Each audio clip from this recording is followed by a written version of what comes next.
വീണ്ടും നമുക്ക് ദൈവത്തിൻ്റെ സാന്നിധ്യത്തിലായിരിക്കാനും ദൈവത്തിൻ്റെ വചനം ശ്രദ്ധിക്കുവാനും കർത്താവ് നൽകുന്ന നല്ല കൃപകൾക്കായി നമ്മൾ കർത്താവിനെ സ്തുതിക്കുകയും വാഴ്ത്തുകയും ചെയ്യേണ്ടത് അത്യന്താപേക്ഷിതമാണ്. ക്രിസ്തീയ ജീവിതം ഓട്ടവും പോരാട്ടവും എന്ന വിഷയത്തെക്കുറിച്ചുള്ള പഠനത്തിൻ്റെ ഭാഗമായി നമ്മളിന്ന് വീണ്ടും ദൈവത്തിൻ്റെ വചനത്തിലേക്ക് കടന്നു വരുമ്പോൾ ബാക്കി ഭാഗമായുള്ള കാര്യങ്ങൾ പഠിക്കുവാനായിട്ട് നമ്മൾ പരിശ്രമിക്കുകയാണ്. നമുക്ക് മുമ്പിൽ ഒരു ഓട്ടമുണ്ട്, നമ്മളൊരു ഓട്ടക്കളത്തിലാണ്. നമുക്ക് മുമ്പിൽ ഒരു പോരാട്ടമുണ്ട്, നമ്മളൊരു പോരാട്ടക്കളത്തിലാണ്. നമുക്ക് മുമ്പിൽ ഒരു ഓട്ടമുള്ളത് കൊണ്ട് നമ്മൾ നമ്മുടെ കാലുകളെ, കുഴഞ്ഞ കാലുകളെ നമ്മൾ ശക്തീകരിക്കേണ്ടിയിരിക്കുന്നു. നമുക്ക് ഒരു പോരാട്ടമുള്ളതുകൊണ്ട് നമ്മുടെ കൈകളെ നമ്മൾ ശക്തീകരിക്കേണ്ടിയിരിക്കുന്നു. നമുക്കൊരു ശത്രു ഉള്ളതുകൊണ്ട് നമ്മുടെ പാതകളെ നമ്മൾ നേരെയാക്കേണ്ടിയിരിക്കുന്നു. എന്ന് തന്നെയല്ല, ഈ ഓട്ടം എന്ന് പറയുന്നത് വെറുതെ ഒരു ലക്ഷ്യമില്ലാത്ത ഓട്ടമല്ല. നമുക്കൊരു ലക്ഷ്യമുണ്ട്. ആ ലക്ഷ്യം എന്ന് പറയുന്നത് അവൻ്റെ വിശുദ്ധി അഥവാ യേശു ക്രിസ്തുവിൻ്റെ വിശുദ്ധി നമ്മൾ പ്രാപിക്കുക എന്നുള്ളതാണ്. ഏത് മനുഷ്യനെയും ദൈവം സൃഷ്ടിച്ചത് ദൈവം തൻ്റെ പുത്രനായ യേശു ക്രിസ്തുവിൻ്റെ സ്വരൂപത്തോട് മനുഷ്യൻ അനുരൂപമാകേണ്ടതിന് വേണ്ടി. അതുകൊണ്ടാണ് റോമാലേഖനത്തിൽ നമ്മൾ കാണുന്നത് അവൻ്റെ പുത്രൻ്റെ സ്വരൂപത്തിന് അനുരൂപരാകേണ്ടതിന് നമ്മളെ അവൻ മുൻ നിയമിച്ചിരിക്കുന്നു. We are predestined to be confirmed to the image of his son. അപ്പോൾ ആ ഓട്ടത്തിൽ നമ്മുടെ ലക്ഷ്യം എന്താണെന്നുള്ളത് നമ്മൾ പലപ്പോഴും മറന്നു പോകരുത്. അത് സ്വർഗത്തിലേക്കാണ് നമ്മൾ പോകുന്നു എന്നുള്ളൊരു യാഥാർത്ഥ്യമാണെങ്കിലും സ്വർഗത്തിലേക്ക് നമ്മളെ കർത്താവ് കൊണ്ടുപോവുകയാണ്. അതല്ല നമ്മുടെ ലക്ഷ്യം. അത് നമ്മൾ ചെയ്യുന്ന കാര്യമല്ല, അത് കർത്താവ് ചെയ്യുന്ന കാര്യമാണ്. പക്ഷെ നമ്മുടെ ലക്ഷ്യം എന്താണ്? അവൻ്റെ പുത്രൻ്റെ സ്വരൂപത്തോട് അനുരൂപരാവുക. അതുകൊണ്ടാണ് എബ്രായ ലേഖനം 12-ാം അധ്യായത്തിൽ കൃത്യമായി പറയുന്നത് അവൻ്റെ വിശുദ്ധി പ്രാപിക്കേണ്ടതിന്. നമ്മളെ ഭൂമിയിൽ ഈ ഓട്ടത്തിൽ നമ്മൾ നോക്കേണ്ടത് അവൻ്റെ വിശുദ്ധിയാണ്. കാര്യം നമ്മുടെ ടാർഗറ്റ് പോയിന്റ് യേശുവാണ്. ആ യേശുവിൻ്റെ വിശുദ്ധി പ്രാപിക്കേണ്ടതായ ഈ ഓട്ടത്തിൽ നമ്മളുടെ ഓട്ടത്തെ തടസ്സപ്പെടുത്തുന്നതായ പല കാര്യങ്ങളുണ്ട്. ഒന്ന് ഹിൻഡ്രൻസസ് ആണ്, അതിന് തടസ്സങ്ങൾ. ചിലപ്പോൾ ഓട്ടത്തിൽ വഴിയിൽ ചിലപ്പോൾ ഒരു തടി കിടന്നിരിക്കും, കല്ല് കിടന്നിരിക്കും. അതൊക്കെ നമ്മൾ എറിഞ്ഞു കളയണമെന്നാണ് പറയുന്നത്.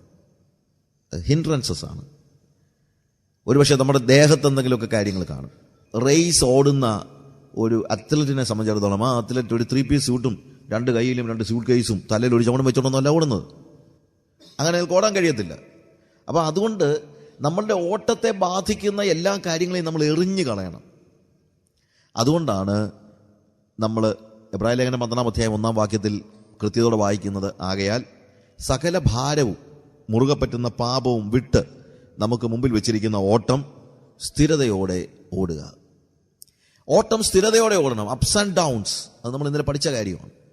അപ്സ് ആൻഡ് ഡൗൺസ്, ഇടയ്ക്ക് വലിയ ആവേശത്തോടുകൂടെ പോവുകയും അത് കഴിഞ്ഞിട്ടെല്ലാം നഷ്ടപ്പെടുകയും ചെയ്യുന്നതല്ല. സ്ഥിരതയുണ്ടാകണം. സ്ഥിരതയുണ്ടാകണമെങ്കിൽ നമ്മൾ നമ്മുടെ ഭാരങ്ങളും പാപങ്ങളും എറിഞ്ഞു കളയണം. നമ്മുടെ സകല ഭാരങ്ങളും, എക്സ്ട്രാ വെയിറ്റ്, ആവശ്യമില്ലാതെ നമ്മൾ വലിച്ചു കൂട്ടി വെച്ചിരിക്കുന്ന നമ്മുടെ വീട്ടിലെ സാധനങ്ങളാണെങ്കിലും എടുത്ത് കളയണം. ആർക്കെങ്കിലും ആവശ്യമുള്ളവർക്കൊക്കെ കൊടുക്കണം. എന്നാലേ നമ്മുടെ മനസ്സിനൊരു സ്വസ്ഥത, ഒരു ലൈറ്റ് ആകത്തുള്ളൂ. ട്രാവൽ ലൈറ്റ് എന്നൊക്കെ പറയുന്നത് പോലെ എന്താണ്, ലൈറ്റായിട്ട് ട്രാവൽ ചെയ്യണമെങ്കിൽ നമുക്ക് ഈ ആവശ്യമില്ലാത്ത ജങ്ക് ഒന്നും ഉണ്ടാകാൻ പാടില്ല. അതുകൊണ്ട് വീടൊക്കെ ഇടയ്ക്കിടയ്ക്കൊക്കെ ഒന്ന് ശുദ്ധീകരിക്കുന്നത് നല്ലതാണ്. ഒരാവശ്യം ഉണ്ടായേക്കുമോ എന്ന് വെച്ച് നമ്മൾ സൂക്ഷിച്ചു വെച്ചിരിക്കുന്ന പല കാര്യങ്ങളും 5 കൊല്ലം നമ്മുടെ വീട്ടിലിരുന്നാലും ഒരു ഉപയോഗം ഉണ്ടാകത്തില്ല. അങ്ങനെയുള്ള സാധനങ്ങളും കൊണ്ട് ഉള്ള ഓട്ടം എന്ന് പറയുന്നത് എന്താണ്, നമ്മുടെ യേശുക്രിസ്തുവിൻ്റെ സ്വരൂപത്തോട് അനുരൂപനാകുവാൻ അഥവാ അവൻ്റെ വിശുദ്ധി പ്രാപിക്കുവാനുള്ള നമ്മുടെ ഓട്ടത്തെ സ്വാധീനിക്കുന്ന അല്ലെങ്കിൽ അതിനെ നഷ്ടപ്പെടുത്തുന്നതായ കാര്യമാണ്. അതുപോലെ തന്നെയാണ് സകല ഭാരവും, ചിന്താഭാരവും. നമ്മുടെ സാധനങ്ങൾ മാത്രമല്ല, നമ്മുടെ ആകുലതകളും. ആകുലതയുള്ളൊരു വ്യക്തിക്ക് നന്നായിട്ട് ഓടാനായിട്ട് കഴിയത്തില്ല. പ്രത്യേകിച്ച് ആത്മീയ ഓട്ടക്കളത്തിൽ ആകുലത നമ്മളെ പുറകോട്ട് പിൻവലിക്കുന്ന വലിയൊരു ശക്തിയാണ്. അതുകൊണ്ട് ആകുലതകളെ വിട്ട് നമ്മൾ ഓടി മുന്നേറേണ്ടത് അത്യാവശ്യമാണ്. നമ്മുടെ ഓട്ടം സ്ഥിരതയുള്ളതാകണമെങ്കിൽ ആകുലതകൾ ഉണ്ടാകാൻ പാടില്ല. ആകുലതയും ആശ്രയവും ഒരിക്കലും ഒരുമിച്ച് പോകത്തില്ല. വാസ്തവത്തിൽ ആവശ്യമായിരിക്കുന്നത് ആകുലതയെ പുറകിൽ എറിഞ്ഞു കളഞ്ഞിട്ട് ലേ അസൈഡ് ഓൾ വെയിറ്റ് എന്നാണ് എഴുതിയിരിക്കുന്നത്. ലേ അസൈഡ് എന്ന് വെച്ച് കഴിഞ്ഞാൽ പെറുക്കി മാറ്റാൻ പോലും അല്ല പറഞ്ഞിരിക്കുന്നത്. എന്താണ്? എറിഞ്ഞു കളയുക, അല്ലേ? വിട്ട് എന്നുള്ള വാക്കിന് ഉപയോഗിച്ചിരിക്കുന്ന വാക്ക് അതാണ്, എറിഞ്ഞു കളയുക. എന്നിട്ട് എന്താണ് നമ്മുടെ ഓട്ടം? നമ്മൾ സ്ഥിരതയോടെ ഓടുക. എല്ലാ ഭാരവും, സകല പാപവും, മുറുകെ പറ്റുന്ന സകല പാപവും. വലിയ പാപമൊക്കെ നമ്മൾ പെട്ടെന്ന് എറിഞ്ഞു കളയും, അത് നമുക്കറിയാം. പക്ഷേ നമുക്ക് എറിഞ്ഞു കളയാൻ ബുദ്ധിമുട്ടുള്ള ഒരു പാപത്തിൻ്റെ കാര്യം ഇവിടെ പറയുന്നത് എന്താണ്? മുറുകെ പറ്റുന്ന പാപം, പുറകിൽ നിന്നിങ്ങനെ പിടിക്കുന്നതായ പാപം. അത് ഒരു പക്ഷേ അത്ര ശക്തിയുള്ളതായിട്ട് നമുക്ക് തോന്നത്തില്ല. പക്ഷേ അങ്ങനെയുള്ള കാര്യങ്ങളാണ്. ഞാനിപ്പോൾ ഓട്ടം ഓടുമ്പോൾ ഒരു കൊച്ചു കുഞ്ഞൻ്റെ കാലെ കയറി പിടിച്ചാലും എൻ്റെ ഓട്ടം തീർന്നു എന്നതുപോലെ ഏറ്റവും ചെറിയ പാപവും വലിയ പാപം എന്ന് പറഞ്ഞാൽ നമ്മൾ വേർതിരിച്ചിട്ട് കാര്യമില്ല. പാപം എന്താണോ അതിനെയെല്ലാം നമ്മൾ എന്ത് ചെയ്തേ പറ്റുള്ളൂ? എറിഞ്ഞു കളഞ്ഞേലേ പറ്റൂ എന്നാണ് നമ്മൾ കാണുന്നത്. അത് മുറുകെ പറ്റുന്നത് എന്ന് പറയുമ്പോൾ അത് നമ്മുടെ സ്വഭാവത്തിൻ്റെ ഭാഗമായി തീർന്നിരിക്കുകയാണ്. അതുകൊണ്ട് നമ്മൾ തന്നെ അറിയത്തില്ല പലപ്പോഴും ഇതൊരു പാപമാണെന്ന്, അല്ലെങ്കിൽ നമ്മൾ അതിനെക്കുറിച്ച് അങ്ങനെ ചിന്തിക്കുന്നില്ല.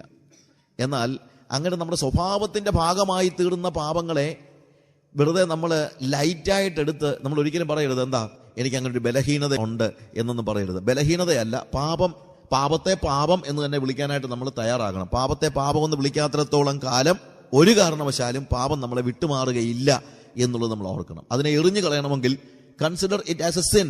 എൻ്റെ സ്വഭാവത്തിൽ വന്നുപെട്ടിരിക്കുന്ന ഈ പാപം, അതിനെ പാപമെന്ന് തന്നെ വിളിച്ച് അതിൽ നിന്നുള്ള ഒരു വലിയ മോചനം അത്യന്താപേക്ഷിതമാണ്. അതിന് നമ്മളെ സഹായിക്കുന്നത് ദൈവത്തിൻ്റെ പരിശുദ്ധാത്മാവാണ്. കാര്യം പരിശുദ്ധാത്മാവ് നമ്മുടെ സ്വഭാവത്തെ രൂപാന്തരപ്പെടുത്തുന്നതാണ്.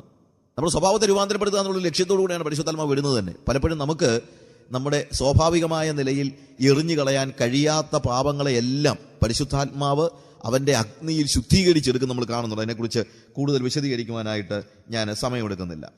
എന്നാൽ ഈ പാപത്തെ എറിഞ്ഞു കളയുക എന്ന് പറയുമ്പോൾ അതിനൊരു ഉദാഹരണമായിട്ട് വേദപുസ്തകത്തിൽ പ്രത്യേകിച്ച് എബ്രായ ലേഖനം 11-ാം അധ്യായത്തിൽ മോശയുടെ ജീവിതത്തിലെ ചില കാര്യങ്ങൾ പറയുന്നത് പ്രാരംഭമായി പറയുവാൻ ഞാൻ ആഗ്രഹിക്കുകയാണ്. അത് നമുക്ക് കുറച്ചുകൂടെ മനസ്സിലാകും. മോശയുടെ ജീവിതത്തിൽ കുറിച്ച് അവിടെ എഴുതിയിരിക്കുന്നത് 11-ാം അധ്യായത്തിൻ്റെ 24 മുതലുള്ള വാക്യങ്ങൾ നമ്മൾ വായിക്കുമ്പോൾ, വിശ്വാസത്താൽ മോശ താൻ വളർന്നപ്പോൾ പാപത്തിന്റെ തൽക്കാല ഭോഗത്തെക്കാളും ദൈവജനത്തോടുകൂടെ കഷ്ടം അനുഭവിക്കുന്നത് തെരഞ്ഞെടുത്തു.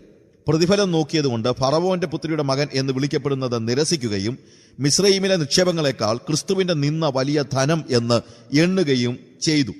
വിശ്വാസത്താൽ അവൻ അദൃശ്യ ദൈവത്തെ കണ്ടതുപോലെ ഉറച്ചു നിൽക്കയാൽ രാജാവിന്റെ കോപം ഭയപ്പെടാതെ മിസ്രയീം വിട്ടുപോന്നു.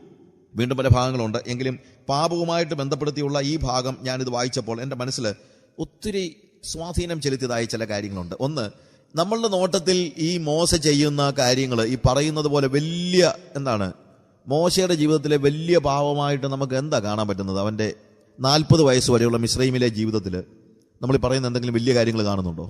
ഇല്ല, ശരിക്കും പറഞ്ഞാൽ കാണുന്നില്ല. അവന് ഒരു പാപി എന്ന നിലയിൽ മുദ്ര കുത്തത്തക്ക രീതിയിൽ ഒന്നും നമ്മൾ കാണുന്നില്ല. എന്നാൽ എബ്രായ ലേഖനകാരൻ എഴുതുമ്പോൾ അവൻ പാപത്തെ ഉപേക്ഷിച്ചിട്ട് ദൈവികതയെ തെരഞ്ഞെടുക്കുന്ന ഭാഗങ്ങൾ വിശദമാക്കുമ്പോൾ അവിടെ പറയുന്ന ഒരു പ്രധാനപ്പെട്ട കാര്യം എന്ന് പറയുന്നത് അവൻ ചില തെരഞ്ഞെടുപ്പുകൾ നടത്തി എന്നുള്ളതാണ്. പാപത്തെ ഉപേക്ഷിക്കാനുള്ള ചില തെരഞ്ഞെടുപ്പുകൾ അവൻ നടത്തി. പാപത്തിന്റെ തൽക്കാല ഭോഗത്തേക്കാൾ ദൈവജനത്തോടുകൂടെ കഷ്ടം അനുഭവിക്കുന്നത് അവൻ തെരഞ്ഞെടുത്തു. ഈ തൽക്കാല ഭോഗം, പാപം നമുക്ക് അതിൻ്റെതായിട്ടുള്ള ചില സുഖം തരുന്നുണ്ട്, ചില സുഖങ്ങൾ തരുന്നുണ്ട്. ആ സുഖം എന്ന് പറയുന്നത് നമ്മുടെ ശരീരത്തിന്റെ അഥവാ നമ്മുടെ ലോവർ നേച്ചറിന്റെ, നമ്മുടെ ജഡത്തിന്റെ, നമ്മുടെ ശരീരം എന്ന് പറയുമ്പോൾ വെറും ഈ ശരീരം എന്നുള്ള അർത്ഥത്തിലല്ല ഞാൻ ഉദ്ദേശിക്കുന്നത്. വേദപുസ്തകം പലപ്പോഴും ജഡം എന്ന് പറയുന്നത് നമ്മുടെ ശരീരത്തെക്കുറിച്ചല്ല, നമ്മുടെ പാപപ്രകൃതിയാണ്, നമ്മുടെ ലോവർ നേച്ചർ. നമ്മുടെ ലോവർ നേച്ചറിനെ, നമ്മുടെ താഴ്ന്ന ഫാക്കൽറ്റിയെ, അല്ലെങ്കിൽ ഏറ്റവും താഴെയുള്ള നമ്മളുടെ ഇഷ്ടങ്ങളെ, ആഗ്രഹങ്ങളെ, താല്പര്യങ്ങളെ ഒക്കെ സാറ്റിസ്ഫൈ ചെയ്യുന്ന, സംതൃപ്തമാക്കുന്ന ചില കാര്യങ്ങളാണ് പാപത്തിന്റെ ഒരു പ്രത്യേകത. അതുകൊണ്ടാണ് പാപത്തിന്റെ തൽക്കാല ഭോഗം എന്ന് പറയുന്നത്, പ്ലഷേഴ്സ്. ഈ പ്ലഷർ അവൻ എന്ത് ചെയ്തു? ഉപേക്ഷിച്ചിട്ട്, ഈ സുഖങ്ങൾ ഉപേക്ഷിച്ചിട്ട്. നമ്മൾ പാപം ഉപേക്ഷിക്കാത്തതിന്റെ പ്രധാന കാരണം എന്താണെന്നറിയാമോ? പാപത്തിന്റെ സുഖമുള്ളത് കൊണ്ടാണ് പാപം ഉപേക്ഷിക്കാത്തത്. അവൻ ഉപേക്ഷിച്ചിട്ട് അവൻ തിരഞ്ഞെടുത്തത് ദൈവജനത്തോടു കൂടെ കഷ്ടം അനുഭവിക്കുന്നതാണ്. പക്ഷെ ആത്യന്തികമായി നോക്കുമ്പോൾ ഇവൻ ഉപേക്ഷിച്ചത് പാപത്തിന്റെ തൽക്കാല ഭോഗമാണെങ്കിലും അവനൊരു ഗ്ലോറിയസ് ആയിട്ടുള്ള ഒരു മഹത്വപൂർണമായ ഒരു അന്ത്യമാണ്. ഇപ്പോഴും മോസസിനെ കുറിച്ച് ആലോചിക്കുമ്പോൾ, ഞാൻ ഈജിപ്തില് മോസസിന്റെ കാലഘട്ടത്തിൽ ഫാറോ ആയിരുന്ന ഫാറോ റാംസസിന്റെ മമ്മി കണ്ടിട്ടുണ്ട്. അപ്പൊ ഞാൻ ആലോചിച്ചു, എൻ്റെ ദൈവമേ, ഇതിനു വേണ്ടിയാണോ ഇയാളുടെ ഈ ശരീരമൊക്കെ സൂക്ഷിച്ചു വെച്ചത്? ഉണങ്ങി കണ്ടാ ഭീകരമായ. ഞാനതിൻ്റെ ചില ഫോട്ടോഗ്രാഫ്സ് എൻ്റെ കയ്യിലുണ്ട്. I seen it. അത് കാണുമ്പോൾ നമ്മൾ ഈ പള്ളിയിലൊക്കെ സാധാരണ പറയുമല്ലോ, ഇതാകുന്നു നിന്റെ അവസാനമെങ്കിൽ എന്ന് പറയുന്നത് നമ്മുടെ മനസ്സിൽ കയറിപ്പോവും. അങ്ങനെ ഒരു ആളുടെ മമ്മി സൂക്ഷിക്കുന്നതിനകത്ത് അർത്ഥമില്ലെന്ന് എൻ്റെ ചിന്ത. എന്തിനാ ഇങ്ങനെ ഇത്ര വികൃതമായ ഒരു മമ്മി സൂക്ഷിച്ചു വെക്കുന്നത് ഞാൻ ആലോചിച്ചിട്ടുണ്ട്, ഇല്ലേ? അപ്പോൾ പാപത്തിന്റെ തൽക്കാല ഭോഗം തെരഞ്ഞെടുത്തതായ മോശയുടെ കാലഘട്ടത്തിലെ ഫറവോന്റെ സ്ഥിതി ഇതാണ്.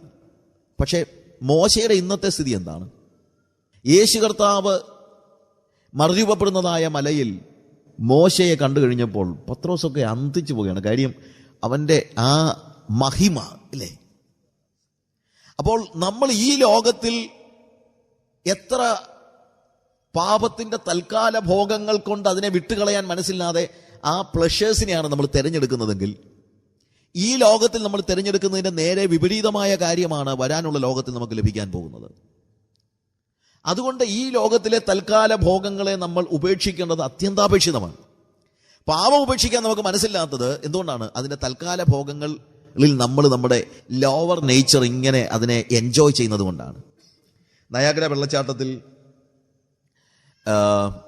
വെള്ളച്ചാട്ടത്തിന് മുമ്പുള്ള ഒരു സ്റ്റോറിയാണ്. ഒരു ശവം ഇങ്ങനെ ഒഴുകി വരുന്ന കൂട്ടത്തിൽ ഒരു കഴുകൻ അതിൻ്റെ മുകളിൽ, നല്ല തണുപ്പുള്ള സ്ഥലമാണ് നയാഗ്രയുടെ, കാനഡയുടെ ആ ഭാഗം എന്ന് പറയുന്നത്.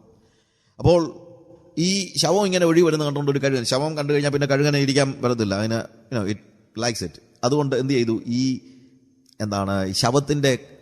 ശവത്തിലോട്ട് കൈയൊക്കെ കാലിൻ്റെ വിരലുകളൊക്കെ ഇങ്ങനെ ഇറുക്കി പിടിച്ച് അവനിരുന്ന് ശവമൊക്കെ തിന്നാൻ തുടങ്ങി. അപ്പോൾ അവൻ്റെ കൂട്ടുകാരൊക്കെ ഇങ്ങനെ വട്ടം പറന്ന് നടക്കുന്നുണ്ട്. അവർ പറഞ്ഞിട്ട് ഇത് കുറച്ചുകൂടെ കഴിഞ്ഞ് കഴിഞ്ഞാൽ നയാഗ്ര ഫോൾസ് ആണ്, അതുകൊണ്ട് നീ രക്ഷപ്പെടാൻ നോക്കണം, ഇനി അങ്ങനെ ഇരിക്കരുതെന്ന് പറഞ്ഞു. അവൻ പറഞ്ഞു, ഞാൻ അങ്ങനെയൊന്നുമല്ല, എനിക്ക് നല്ല ശക്തിയുണ്ട്, അതുകൊണ്ട് ഇത് നയാഗ്ര ഫോൾസിന്റെ അടുത്തെത്തുമ്പോൾ പെട്ടെന്ന് ഞാൻ അങ്ങ് രക്ഷപ്പെട്ടോളാം, അതുവരെ ഞാനിതൊന്ന് ആസ്വദിക്കട്ടെ എന്ന് പറഞ്ഞാൽ ഇവൻ ഇതിന് ആസ്വദിച്ച് കഴിച്ചുകൊണ്ടിരിക്കുകയാണ്. പക്ഷെ നയാഗ്ര ഫോൾസിന്റെ അടുത്ത് ചെന്നപ്പോഴത്തേക്ക് അതിന്റെ അടുത്തോട്ട് വരുന്തോറും കറന്റ്, അതിന്റെ ഈ ജലത്തിന്റെ ഒഴുക്ക് വളരെ കൂടുതലാണ്. അപ്പോൾ നല്ല സ്പീഡിലാണ് പോകുന്നത്. അപ്പോൾ പെട്ടെന്ന് ഇവൻ പറന്നുയരാനായിട്ട് നോക്കി. പക്ഷെ എന്താ സംഭവിച്ചത്? ഈ തണുപ്പ് കൊണ്ട് ഇവന്റെ വിരലുകളൊക്കെ ഈ ശവത്തിന്റെ ആഴത്തിലേക്ക് ചെന്നിട്ട് അത് വിടർത്താൻ കഴിയാത്ത രീതിയിൽ അത് മരച്ചു പോയിരുന്നു. അങ്ങനെ ഈ ശവം ഈ താഴോട്ട് വീഴുന്ന കൂട്ടത്തിൽ ഈ കഴുകനും അതിനോട് കൂടെ തന്നെ ചേർന്ന് താഴെ വീണ് അതിന്റെ ജീവനും അവസാനിക്കുന്നതാണ് കണ്ടത്. പലപ്പോഴും ഈ പാപത്തിൽ രസിച്ച് നടക്കുന്നതായ ആളുകൾ പറയുന്നൊരു കാര്യമുണ്ട്. എന്താണെന്നറിയാമോ? ഇതിങ്ങനെ പോയാലും ഞാൻ ഒരു സമയമാകുമ്പോഴത്തേക്ക് പെട്ടെന്ന് രക്ഷപ്പെട്ടോളാമെന്ന ഇവരുടെ എല്ലാം ചിന്ത. പക്ഷെ ഞാനൊരു കാര്യം പറയാം, പാപത്തിന്റെ ഭോഗങ്ങളിലേക്ക്, അതിന്റെ പ്ലഷേഴ്സിലേക്ക്, പ്ലഷറിന്റെ ഒരു പ്രശ്നം അതാണ്, pleasure leads you to death, no doubt. നിങ്ങളുടെ സുഖങ്ങൾ എന്ന് പറയുന്നത് തീർച്ചയായും നിങ്ങളെ ഒരു നരകത്തിന്റെ അവസ്ഥയിലേക്കാണ് കൊണ്ടുപോകുന്നത്. അല്ലാതെ അതിനകത്തുനിന്ന് രക്ഷപ്പെടാമെന്ന്, പെട്ടെന്ന് രക്ഷപ്പെടാമെന്നൊക്കെ നമ്മൾ ചിന്തിക്കുന്നുണ്ട്, പക്ഷെ അത് നടക്കണമെന്ന് അർത്ഥമില്ല. മനുഷ്യൻ സുഖങ്ങൾ അന്വേഷിക്കുന്നു, ദൈവം അവന് സന്തോഷം നൽകുന്നു. സുഖങ്ങളും സന്തോഷവും നമ്മൾ വലിയൊരു വ്യത്യാസമുണ്ട്. സുഖമെന്ന് പറഞ്ഞു കഴിഞ്ഞാൽ കുറച്ച് നേരത്തേക്കേ ഉള്ളൂ, മൊമെന്ററി ആണ്, നൈമിഷികമാണ്. അതുകൊണ്ടാണ് എബ്രായ ലേഖനകാരൻ ഇവിടെ ഉപയോഗിച്ചിരിക്കുന്നത് എന്ത്? പാപത്തിന്റെ തൽക്കാല ഭോഗം എന്ന് വെച്ച് കഴിഞ്ഞാൽ അത് നിലനിൽക്കുന്നതല്ല. നമ്മുടെ എല്ലാം പ്രശ്നം നമ്മൾ ഈ പാപത്തിന്റെ പിന്നാലെ പോകുന്നതിന്റെ കാരണം ഇപ്പോൾ നമുക്ക് ലഭിക്കുന്ന സന്തോഷമാണ്. ഇപ്പോൾ ലഭിക്കുന്ന സന്തോഷം അത് നിലനിൽക്കുന്നതല്ലെന്ന് നമുക്ക് അറിയാം. എന്നാലും ഈ തൽക്കാല ഭോഗം വിട്ടുകളയാനായിട്ട് നമുക്ക് മനസ്സില്ലാത്തത് കൊണ്ട് ഇതിന്റെ പിന്നാലെ അതിൽ തന്നെ ഇരുന്ന് ഈ കഴുകൻ ശവം തിന്നുന്നത് പോലെ ഈ പാപത്തിൽ പറ്റിപ്പിടിച്ചിരുന്ന്, അതാണ് മുറുകെ പറ്റുന്ന പാപം. അത് നമ്മൾ എൻജോയ് ചെയ്യുക. നമുക്കൊരു സുഖമാണ്. നമ്മുടെ ലോവർ നേച്ചറിന് വല്ലോടെ കുറ്റമൊക്കെ പറയുന്ന ഒരു സുഖമാണ്, ഇല്ലേ? പണ്ടൊക്കെ ഞാൻ ആലോചിച്ചിട്ടുണ്ട്, പണ്ടൊക്കെ കുറ്റം പറയുന്നത് ഈ കിണറ്റുകാരെ പോയി വെള്ളം കോരാനൊക്കെ പോകുമ്പോഴായി കുറ്റം പറയുന്നത്. അതിന് വലിയ ചിലവൊന്നുമില്ലായിരുന്നു. പക്ഷെ ഇപ്പം കാശ് മുടക്കി ടെലിഫോണിലൂടെയാണ് ISD വിളിച്ചു വരെയാണ് കുറ്റം പറയുന്നത്. ഇപ്പൊ കാശ് മുടക്കിയാണ് കുറ്റം പറയുന്നത്. അപ്പോൾ ഈ കാശ് കൊടുത്ത് കടിക്കുന്ന പട്ടിയെ വാങ്ങിക്കാന്നൊക്കെ പറയുന്നത് കറക്റ്റാണ്. ഈ കുറ്റം പറയുന്നത് നമുക്കൊരു സുഖമാണ്. പക്ഷേ വേറൊരു കാര്യമുണ്ട്, it gives you a pleasure but it certainly leads you to death, no doubt. നിങ്ങൾക്കൊരു സുഖം തരുന്നുണ്ടായിരിക്കും, പക്ഷേ നിങ്ങളെ ആത്യന്തികമായി എങ്ങോട്ടാണ് നയിക്കുന്നത്? നരകത്തിലേക്ക്, മരണത്തിലേക്ക്. Pleasure kills, no doubt. എന്നാൽ അതുകൊണ്ട് നമ്മൾ മനസ്സിലാക്കണം, നമ്മളുടെ ജീവിതത്തിന്റെ ഓരോ ചെറിയ കാര്യങ്ങൾ വരുമ്പോഴും, ഞാൻ പറഞ്ഞല്ലോ, വലിയ വലിയ പാപങ്ങളൊക്കെ നമ്മൾ ഉപേക്ഷിക്കുന്നുണ്ട്. കള്ളു കുടിക്കുന്നതും പരസ്യമായി വ്യഭിചരിക്കുന്നതും അങ്ങനെയുള്ള വലിയ വലിയ കാര്യങ്ങളൊക്കെ നമ്മൾ മനുഷ്യൻ കണ്ടു കഴിഞ്ഞാൽ പ്രയാസമുള്ള കാര്യം. ദൈവത്തിന്റെയും എന്റെയും മനുഷ്യന്റെയും മുമ്പിൽ ദോഷമെന്ന് നമ്മൾ ചിന്തിക്കുന്ന കാര്യങ്ങളൊക്കെ നമ്മൾ എപ്പോഴും ഉപേക്ഷിക്കുന്നുണ്ടായിരിക്കും. പക്ഷേ ഉപേക്ഷിക്കാത്തതിനെന്നറിയാമോ? ചെറിയ ചെറിയ കാര്യങ്ങളാണ്. അതൊക്കെ പാവമാണെന്ന് പോലും നമുക്ക് ബോധ്യമില്ലാത്തതായ ഒരു ചിന്തയാണ്. ജഡത്തിന്റെ പ്രവൃത്തികളായിട്ട് ഗലാത്യ ലേഖനത്തിൽ പറയുന്ന കാര്യങ്ങളിൽ ഞാൻ വായിക്കുന്ന സമയത്ത് ആലോചിച്ചിട്ടുണ്ട്. അത് നമ്മൾ ഒന്ന് ഇരുത്തി വായിക്കുകയാണെങ്കിൽ നമ്മുടെ ജീവിതം എന്തോരം വ്യത്യാസമായിരിക്കും. ജഡത്തിന്റെ പ്രവൃത്തികളോ എന്ന് പറയുന്ന കാര്യം ആദ്യം കുറച്ച് വലിയ കാര്യങ്ങളൊക്കെ പറയുന്നുണ്ട്. വളരെ നമുക്ക് പാപമെന്ന് പറയുന്നതായ ചില കാര്യങ്ങൾ ഞാൻ ആ ഭാഗം ഒന്ന് വായിക്കാം. ഒരു ചെറിയ 1 മിനിറ്റ് കൊണ്ട് അതൊന്ന് വായിക്കുകയാണെങ്കിൽ നമുക്ക് തീർച്ചയായിട്ടും അതൊന്ന് മനസ്സിലാക്കാനായിട്ട് കഴിയും. ഗലാത്യ ലേഖനം അതിൻ്റെ 5-ാം അധ്യായം അതിൻ്റെ 19-ാം വാക്യത്തിൽ ജഡത്തിന്റെ പ്രവൃത്തികളോ എന്ന് പറയുന്നത് ദുർനടപ്പ്, അശുദ്ധി, ദുഷ്കാമം, വിഗ്രഹാരാധന, ആഭിചാരം, ഇത്രയും കാര്യങ്ങളൊക്കെ നമ്മളെപ്പോഴും ഒഴിഞ്ഞിരിക്കുന്ന കാര്യങ്ങളാണെന്ന് എനിക്കും തോന്നുന്നുണ്ട്, കുറച്ചുകൂടെ ആത്മീയമൊക്കെ ഉള്ളവർ. അടുത്ത എന്നറിയാമോ? പാക്ക. അത് നമ്മൾ ശ്രദ്ധിച്ചിട്ടേ ഇല്ല. അടുത്തത് അതിനേക്കാൾ രസമാണ് പിണക്കം. പിണക്കമൊക്കെ പാവമാണ് നമുക്ക് തോന്നിയിട്ട് പോലും ഇല്ല. ജാരശങ്ക, ക്രോധം, ശാഠ്യം. ശാഠ്യം എന്ന് പറഞ്ഞിരിക്കുന്നത് ഞാൻ പറയുന്ന കാര്യങ്ങൾ നടക്കണമെന്നുള്ള എൻ്റെ ആഗ്രഹത്തിനാണ് ശാഠ്യം എന്ന് പറയുന്നത്, അല്ല വേറെ ഒന്നുമില്ല. ഞാൻ പറയുന്ന കാര്യം നടക്കണം. ഞാൻ ചോദിച്ചോട്ടെ, ലോകത്തിൽ ഒരു വഴക്കം ഉണ്ടാകത്തില്ല ഞാൻ പറയുന്ന കാര്യം നടക്കണമെന്ന് എനിക്ക് നിർബന്ധമില്ലെങ്കിൽ. നമ്മുടെ വീട്ടിൽ വഴക്കുണ്ടാകുന്നത് എന്തുകൊണ്ടാണ്? ഭാര്യയും ഭർത്താവും നമ്മൾ വഴക്കുണ്ടാകുന്നത് എന്തുകൊണ്ടാണ്? രണ്ടുപേർക്കും അവർ പറയുന്ന കാര്യം നടക്കണം. അല്ലാതെ എന്താ? ഞാൻ പറയുന്ന കാര്യം നടക്കണ്ട, നിങ്ങളുടെ ഇഷ്ടം പോലെ നടന്നുകൊണ്ടെന്ന് ഭാര്യ പറയുകയാണെങ്കിൽ നിന്റെ ഇഷ്ടം നടക്കട്ടെ എന്ന് ഭർത്താവ് പറയുകയാണെങ്കിൽ വഴക്കൊല്ലം ഉണ്ടാവും? ഇല്ല. സഭയിൽ വഴക്കുണ്ടാകുന്നതിൻ്റെ കാര്യം എന്തുവാ? ഒരു കാര്യമില്ല. ഞാൻ പറയുന്നത് നടക്കണമെന്ന് നിർബന്ധമുള്ളതാണ്. പക്ഷേ ശാഠ്യം എന്നിവിടെ പറയുന്ന ഈ കാര്യം പാപത്തിന്റെ പട്ടികയിലെ പ്രധാനപ്പെട്ട കാര്യമായിട്ടാണ് പറയുന്നത്. ദ്വന്ദ്പക്ഷം, രണ്ട്, പാർട്ടി സ്പിരിറ്റ്. എൻ്റെ കൂടെ കുറച്ച് പേരുണ്ട്, അവരുടെ കൂടെ ഞാൻ നിൽക്കും, അല്ലാത്ത എല്ലാവരും തെറ്റുകാരാണ് എന്നുള്ള ചിന്താഗതി. ഭിന്നത. അടുത്തത് നിങ്ങൾ വായിച്ചിട്ടുണ്ടോ എന്ന് എനിക്കറിയത്തില്ല. അസൂയ. അതൊക്കെ ഇപ്പം വലിയൊരു പാവം വല്ലതുമാണ്. ഒരു നല്ല സാരി കൊടുത്ത ആൾ വരുന്ന കാണുമ്പോഴത്തേക്ക് പിന്നെ അവർക്ക് എവിടുന്നെങ്കിലും ചുമ്മാ കിട്ടിയതായിരിക്കും, അല്ലെങ്കിൽ പിന്നെ ഇത്രയും നല്ല സാരി കൊടുക്കാൻ അവർക്ക് എവിടുന്ന എന്ന് പറയുന്ന അസൂയ. പിന്നെ മദ്യപാനം, വെറിക്കുത്ത് മുതലായവെന്ന് വെളിവാക്കുന്നു. ഈ വക പ്രവർത്തിക്കുന്നവർ, വായിച്ചിട്ടുണ്ടോ? ഈ വക പ്രവർത്തിക്കുന്നവർ ദൈവരാജ്യം അവകാശമാക്കയില്ല എന്ന് ഞാൻ മുമ്പേ പറഞ്ഞതുപോലെ ഇപ്പോഴും നിങ്ങളോട് പറയുന്നു. എന്ന് വെച്ച് കഴിഞ്ഞാൽ ഒരിക്കലല്ല, പിന്നെ ഉറപ്പിച്ച്. അയ്യോ പാസ്റ്ററെ അങ്ങനാന്നോ? അസൂയപ്പെടുന്ന ആൾ സ്വർഗത്തിൽ പോകത്തില്ലയോ എന്ന് ചോദിച്ചാൽ ഞാൻ നേരത്തെ പറഞ്ഞതല്ലേ, അത് തന്നെ ഇപ്പോഴും പറയുക. ഇതതിൻ്റെ അർത്ഥം. എന്ന് വെച്ചാൽ ഒരു കോംപ്രമൈസും ഇല്ല. അസൂയ, പക, പിണക്കം, സ്വാർത്ഥത. സ്വാർത്ഥത എന്നാണെന്നറിയാമോ? എല്ലായ്പ്പോഴും ഏറ്റവും നല്ലത് എനിക്ക് വേണമെന്നുള്ള ആഗ്രഹമാണ് സ്വാർത്ഥത, അല്ലാതൊന്നുമല്ല. ഏറ്റവും നല്ലത്, എപ്പോഴും ഏറ്റവും നല്ലത് എനിക്ക് വേണം, അത് ഞാൻ തന്നെ ആയിക്കോട്ടെ എന്ന് ചിന്തിക്കുന്നതാണ് സ്വാർത്ഥത. ഇതെല്ലാം നമ്മുടെ ജീവിതത്തിൽ നിരന്തരം കൂടിക്കൊഴഞ്ഞു കിടക്കുന്ന പാപങ്ങളാണ്. പക്ഷെ ഇതിനെ ഒന്നും പാപമായിട്ട് എണ്ണാൻ പോലും നമുക്ക് കഴിയുന്നില്ല. എന്നാൽ ഇത് ചില്ലറ പാപങ്ങളായിട്ടല്ല പറയുന്നത്. ഈ വക പ്രവർത്തിക്കുന്നവർ, ഈ എഴുതിയിരിക്കുന്ന മാത്രമല്ല, ഇതുപോലെയുള്ള ഏത് കാര്യങ്ങൾ പ്രവർത്തിക്കുന്നവനും ദൈവരാജ്യത്തിൽ പ്രവേശിക്കുകയില്ല എന്ന് ഒരിക്കലല്ല പിന്നെയും പിന്നെയും പറയുകയാണെന്നാണ് പൗലോസ് പറയുന്നത്. അതിനെനിക്ക് യാതൊരു കോംപ്രമൈസും ഇല്ല. പോകത്തില്ല പോകത്തില്ല പോകത്തില്ല നമ്മൾ പറയുമല്ലോ. ശ്രദ്ധിച്ചിട്ടുണ്ടോ നമ്മൾ ഈ കാര്യം? അതുകൊണ്ടാണ് സകല ഭാരവും മുറുകെ പറ്റുന്ന പാപവും വിട്ട് നമുക്ക് മുമ്പിൽ വെച്ചിരിക്കുന്ന ഓട്ടം സ്ഥിരതയോടെ ഓടുക. നമ്മളോട് തന്നെ ചോദിക്കണം, അസൂയ ഉണ്ടോ എന്നിൽ? പകയുണ്ടോ? പിണക്കമുണ്ടോ? സംശയമുണ്ടോ? ജാരശങ്കം എന്ന് പറഞ്ഞാൽ അത്രേ ഉള്ളൂ. എല്ലാവരും സംശയം. അയാൾ ശരിയാണോ? ഇയാൾ ശരിയാണോ? കുറ്റം പറയുന്നത്, മറ്റൊരാളെ അപമാനിക്കുന്നത്, ഇങ്ങനെയുള്ള ഏത് കാര്യങ്ങളും ചെയ്യുന്നവൻ ദൈവരാജ്യത്തിൽ പ്രവേശിക്കയില്ല എന്നുള്ളത് നേരത്തെ പറഞ്ഞ പോലെ പിന്നെയും പറയുകയാണ്. അതുകൊണ്ട് ഇത് സീരിയസ് ആയിട്ട് എടുക്കണം. Sin is a serious issue.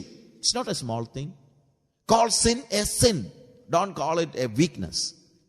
പാപത്തെ പാപമെന്ന് വിളിക്കുക. പാപത്തെ ഒരിക്കലും വിളിക്കരുത് എനിക്കൊരു ബലഹീനതയുണ്ടെന്ന് പറയരുത്. അത് ബലഹീനതയല്ല, നിങ്ങളെ നരകത്തിലേക്ക് തള്ളിയിടുന്ന പാപമാണ്. പാപത്തിന്റെ തൽക്കാല ഭോഗത്തെ ഉപേക്ഷിച്ച് ചൂസ് ചെയ്യുക. സമയത്തിന്റെ പരിമിതി കൊണ്ട് ഞാൻ മുന്നോട്ട് പോവുകയാണ്. മോസസ് എന്തൊക്കെ കാര്യങ്ങൾ, ഇവിടുത്തെ ഒരു ചെറിയ കാര്യത്തിൽ മാത്രം ചില കാര്യങ്ങൾ അവൻ ചൂസ് ചെയ്തു, ചില കാര്യങ്ങൾ റിജക്റ്റ് ചെയ്തു, ചിലത് അവൻ സ്വീകരിച്ചു, ചിലതിനെ അവൻ വിട്ടുകളഞ്ഞു. അവൻ വിട്ടുകളഞ്ഞതും ചൂസ് ചെയ്തതും നോക്കുമ്പോഴാണ് ഈ പാപത്തിന്റെ ആ കാഠിന്യം നമ്മൾ മനസ്സിലാക്കുന്നത്. മോസസ് ചൂസ് ചെയ്ത് ആദ്യം ദൈവജനത്തോടു കൂടെയുള്ള കഷ്ടം അവൻ തെരഞ്ഞെടുത്തു. എന്താ അവൻ ഉപേക്ഷിച്ചത്? പാപത്തിന്റെ തൽക്കാല ഭോഗത്തെ അവൻ റിജക്റ്റ് ചെയ്തു. നമ്മുടെ ജീവിതത്തിലും നമ്മൾ പാപത്തിന്റെ തൽക്കാല ഭോഗത്തെ പുറകിലെറിഞ്ഞു കളയണം. ലേ aside all the sin that clings so closely. നമുക്ക് സുഖം തരുന്നതായ പാപത്തിന്റെ എല്ലാ വഴികളെയും നമ്മൾ പുറത്തെറിഞ്ഞു കളയണം. അതിന് പകരമായിട്ട് നമ്മൾ ചൂസ് ചെയ്യേണ്ടത് വലിയ രസമാണ്. എന്താണ്? സുഖങ്ങളെ കളഞ്ഞിട്ട് കഷ്ടത്തെ സ്വീകരിക്കണം. ഇവിടെ പറയാ, ഒന്നിനെ കളഞ്ഞിട്ട് ഒന്നിനെ റിജക്റ്റ് ചെയ്യുക. Reject your pleasures and choose. എന്താണ് ചൂസ് ചെയ്യേണ്ടത്? കഷ്ടത. ദൈവജനത്തോടു കൂടെ കഷ്ടം അനുഭവിക്കുന്നത് അവൻ തെരഞ്ഞെടുത്തു. പെട്ടെന്ന് ഞാൻ പറയട്ടെ, അടുത്തതായിട്ട് ആ ഭാഗം വായിക്കുമ്പോഴത്തേക്ക് പാപത്തിന്റെ തൽക്കാല ഭോഗത്തെക്കാളും ദൈവജനത്തോടുകൂടെ കഷ്ടം അനുഭവിക്കുന്നത് അവൻ തെരഞ്ഞെടുത്തു. പ്രതിഫലം നോക്കിയതുകൊണ്ട് ഫറവോന്റെ പുത്രിയുടെ മകൻ എന്ന് വിളിക്കപ്പെടുന്നത് നിരസിക്കുകയും, നോക്കുക, അവൻ റിജക്റ്റ് ചെയ്തു. എന്താ റിജക്റ്റ് ചെയ്തത്? ഫറവോന്റെ പുത്രിയുടെ മകൻ എന്ന് വെച്ച് കഴിഞ്ഞാൽ, ഫറവോന്റെ പുത്രിയുടെ മകൻ ഈജിപ്തിലെ പ്രിൻസ് ആണ്, ഈജിപ്തിലെ രാജകുമാരനാണ്. നാളെ ഫറവോനാകാനുള്ള സാധ്യതയിൽ തിളങ്ങി നിൽക്കുന്ന വ്യക്തിയാണ് ഫറവോന്റെ പുത്രിയുടെ മകൻ. ഈജിപ്തിന്റെ പ്രിൻസ് ആണ്. ഞാൻ ഈജിപ്തിന്റെ തെരുവുകളിലൂടെ നടന്നിട്ടുണ്ട്. നമ്മൾ ഇപ്പോഴവിടെ ചെന്നാലും നമുക്ക് മനസ്സിലാകും എത്ര ഗ്ലോറിയസ് ആയിട്ടുള്ള ഒരു ഭൂതകാലം ഈജിപ്തിനുണ്ടെന്ന്. എത്ര ഗ്ലോറിയസ് ആയിട്ടുള്ള, ആ കാലയളവിലെ ഏറ്റവും മഹനീയമായ രാജ്യം. അന്ന് ബാബിലോണോ മറ്റൊരു രാജ്യങ്ങൾ ഉയർന്നു വന്നിട്ടില്ലെന്ന് ആലോചിക്കണം. അന്നത്തെ ലോകത്തിന്റെ സ്ഥിരാകേന്ദ്രം എന്ന് പറയുന്നത് ഈജിപ്റ്റാണ്. ആ ഈജിപ്തിന്റെ രാജാവാകുന്ന, ആ ഫറവോനാകുന്നതായ ആ ഒരു സ്റ്റേജ്, അതിനെ അവൻ റിജക്റ്റ് ചെയ്തിട്ട് അവൻ എന്ത് ചെയ്തു? He wanted to be called as a Hebrew. ഞാനൊരു എബ്രായനാണെന്ന് അവൻ വിളിച്ചു പറയുക. അവന്റെ സ്വന്തം ജനങ്ങളോടുകൂടെ, ഇവിടെ എഴുതിയിരിക്കുന്നത് ഫറവോന്റെ പുത്രിയുടെ മകൻ എന്ന് വിളിക്കപ്പെടുന്ന നിരസിക്കുകയും മിസ്രൈമിലെ നിക്ഷേപങ്ങളെക്കാൾ ക്രിസ്തുവിന്റെ നിന്ന വലിയ ധനമെന്ന് എണ്ണുകയും ചെയ്തു. അവൻ ഈജിപ്തിലെ ഫറവോൻ ആകാനുള്ള, അല്ലെങ്കിൽ ഈജിപ്തിന്റെ പ്രിൻസ് എന്നുള്ള പേരെടുത്ത് കളഞ്ഞിട്ട് അവൻ പറഞ്ഞു, നോ, ഞാനൊരു എബ്രായനാണ്, ഒരു അടിമയായ എബ്രായനാണ്, മിസ്രൈമിലെ അടിമയായ എബ്രായനാണ് ഞാനെന്ന് അവൻ സ്വയം പ്രഖ്യാപിക്കുന്നത് നമ്മൾ കാണുന്നത്. അവൻ പ്രഖ്യാപിക്കുകയാണ്. അവന്റെ പിന്നീടുള്ള ചരിത്രം പഠിക്കുമ്പോൾ ഒത്തിരി വിശാലമായിട്ട് പഠിച്ചാൽ നമുക്ക് മനസ്സിലാക്കാൻ പറ്റുന്ന കാര്യമാണ്. മോസസിനെ കുറിച്ച് ഞാൻ ഒത്തിരി പഠിക്കാനായിട്ട് പരിശ്രമിച്ചിട്ടുണ്ട്.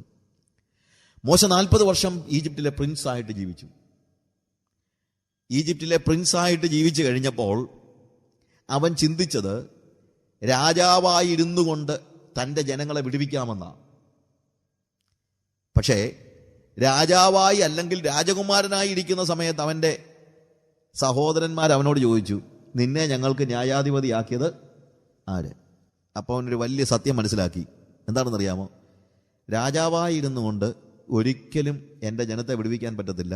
എൻ്റെ ജനത്തെ വിടുവിക്കണമെങ്കിൽ എൻ്റെ ജനത്തിൻ്റെ കൂടെ ഞാൻ ആയെങ്കിലേ പറ്റൂ. ഞാൻ എബ്രായനാകാതെ എനിക്ക് എബ്രായരെ വിടുവിക്കാൻ കഴിയുകയില്ല എന്നുള്ള തിരിച്ചറിവ് അവനുണ്ടായി. അതുകൊണ്ടാണ് അവൻ സ്വന്തം ജനത്തോടുകൂടെ കഷ്ടം അനുഭവിക്കുന്നത് തെരഞ്ഞെടുത്തത്. He wanted to become a Hebrew, ഒരു എബ്രായനാകാനുള്ള വലിയൊരു അഭിവാഞ്ച. ഞാൻ പിന്നീട് നമ്മൾ പഠിക്കുമ്പോൾ അറിയാവുന്ന കാര്യമുണ്ട്.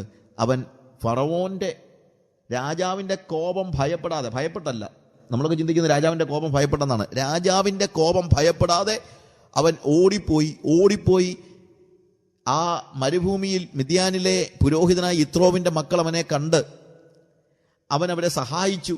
അവർ തിരിച്ച് വീട്ടിൽ ചെന്ന് പറയുന്നൊരു കാര്യമുണ്ട്, ഒരു മിസ്രൈമ്യൻ ഞങ്ങളെ സഹായിച്ചെന്നാണ് പറയുന്നത്. അപ്പോഴും അവൻ ആരായിട്ടില്ല? എബ്രായനായിട്ടില്ല. അവൻ്റെ മനസ്സിൽ ഭയങ്കര സങ്കടമായി പോയി. എന്താ സങ്കടം? കണ്ടോ, ഇപ്പോഴും ഇവൻ എന്നെ കണ്ടിട്ട് പറയുന്നത് ഒരു മിസ്രൈമ്യൻ എന്നാ. എനിക്ക് ഇവരെ ഒരിക്കലും രക്ഷിക്കാനായിട്ട് കഴിയത്തില്ല, അതുകൊണ്ട് എനിക്കൊരു എബ്രായനാകണം. ആ എബ്രായനാകാൻ അവൻ തീരുമാനമെടുത്തു കഴിഞ്ഞപ്പോൾ അവൻ ചെയ്ത ആദ്യത്തെ പണി എന്നറിയാമോ? ഇടയന്റെ ജോലി തിരഞ്ഞെടുക്കുക. എന്തുകൊണ്ടാണ് ഇടയന്റെ ജോലി തിരഞ്ഞെടുക്കുന്നത്? ഇടയന്മാർ എബ്രായരാണ്. ഒരു ഈജിപ്തുകാരൻ, ഒരു മിസ്രൈമ്യൻ ഒരിക്കലും എന്ത് ചെയ്യത്തില്ല? ഒരു ഇടയന്റെ ജോലി തിരഞ്ഞെടുക്കത്തില്ല. കാര്യം നമ്മൾ യാക്കോബ് വന്ന് അവിടെ താമസിക്കുന്നതായ സമയത്ത്, ഗോശൻ ദേശത്ത് താമസിക്കുമ്പോൾ അവിടെ തന്നെ താമസിക്കാനുള്ളൊരു സൂത്രം യോസഫ് പറഞ്ഞു കൊടുക്കുന്നുണ്ട്. ഞങ്ങളുടെ പിതാക്കന്മാരെല്ലാം ഇടയന്മാരാണെന്ന് പറഞ്ഞാൽ മതി. ഇടയന്മാർ മിസ്രൈമ്യർക്ക് വെറുപ്പാകുന്നു. മിസ്രൈമ്യൻ്റെ അടുത്ത് ഞാനൊരു ഇടയനാണെന്ന് പറഞ്ഞു കഴിഞ്ഞാൽ അവൻ പറയും, എന്നാൽ പിന്നെ അവിടെ തന്നെ നിന്ന് ഇങ്ങോട്ട് വരണ്ടെന്ന് പറയും. നമ്മളുടെ നോർത്ത് ഇന്ത്യയിലും മറ്റും തോട്ടികളെ മാറ്റി നിർത്തുന്നത് പോലെയുള്ള ഒരു കാര്യമാണ് ഇടയന്മാരെന്ന് പറയുന്നത്. രാജകൊട്ടാരത്തിലെ പ്രിൻസായിട്ട്, ഫറവോന്റെ രാജകൊട്ടാരത്തിൽ ജീവിച്ചിരുന്നതായ പ്രിൻസായിട്ട് ജീവിച്ചിരുന്ന മോസസ് അടുത്തതായിട്ട് തിരഞ്ഞെടുക്കുന്ന ജോലി, നമ്മുടെ നാട്ടിൽ ഒരു രാജാവ് തോട്ടിപ്പണി ചെയ്യുന്നതിന് തുല്യമായ ഒരു ജോലിയാണ് തിരഞ്ഞെടുക്കുന്നത്.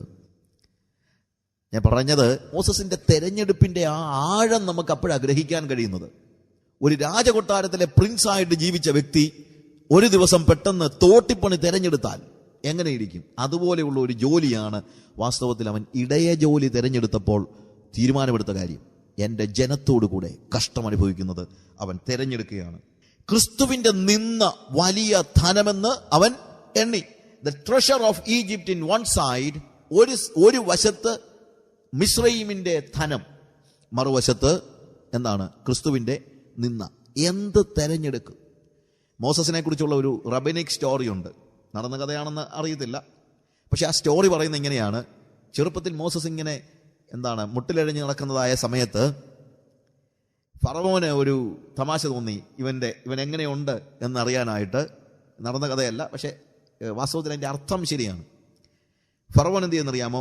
ഒരു ചട്ടിയിൽ ബേണിംഗ് കോൾസും, ഒരു ചട്ടിയിൽ ഈജിപ്തിലെ ജുവൽസും, ഒരു ചട്ടിയിൽ ഈജിപ്തിലെ രത്നങ്ങളും, ഒരു ചട്ടിയിൽ കനൽക്കട്ടകളും, ഈ കൽക്കരിയുടെ കനൽക്കട്ടകളും ഒരു ചട്ടിയിൽ. രണ്ടും കണ്ടാൽ ഒരുപോലെ ഇരിക്കും അല്ലേ? രണ്ടിനും നല്ല അട്രാക്ഷൻ ഉണ്ട്.